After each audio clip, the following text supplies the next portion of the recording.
दोस्तों, एक बार की बात है। एक गांव में एक गधा रहता था। वह मेहनती था और अपने मालिक के लिए काम करता था। लेकिन एक दिन गर्मी के मौसम में वो बहुत प्यासा हो गया था। उसकी प्यास इतनी बढ़ गई थी कि वह काम करने में भी असमर्थ हो गया था। गधा अपने मालिक से पानी के लिए कहता है, लेकिन मालिक उसकी अनसुनी कर देता है। गधा सोचने लगा, अगर मैं कहीं पानी ढूंढ लूं तो मेरी प्यास बुझ जाएगी। वह जंगल की ओर चल पड़ा। काफ़ी दूर चलने के बाद उसे एक तालाब दिखाई दिया। गधा खुशी से तालाब के पास गया, लेकिन वहां पहुंचकर देखा कि पानी बहुत गहरा था।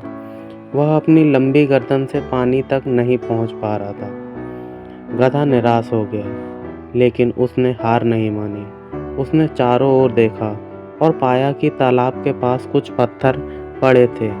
उसने सोचा, अगर मैं इन पत्थर को तालाब में डाल दूं तो पानी ऊपर आ जाएगा। गधे ने एक पत्थर उठाया और तालाब में फेंका।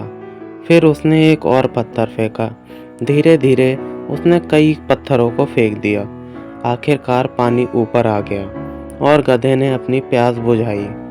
प्यास बुझाने के बाद गधा खुश हो गया और सोचने लगा, अगर मैं प्रयास नहीं करता तो क्या होता, तो मैं प्यासा ही रह जाता। वह अपने प्रयास से बहुत खुश था और अपने घर वापस लौट गया। गधा ये बात समझ गया कि कभी भी हार नहीं माननी चाहिए और अपने लक्ष्य के लिए लगातार मेहनत करते रहना चाहिए। जब भी वह प्यासा होता, वह उस तालाब को याद करता और अपने प्रयासों को सराहना देता। इसी तरह अगर हमें भी अपने जीवन में कुछ पाना है तो कुछ खोना नहीं, कुछ करना होगा।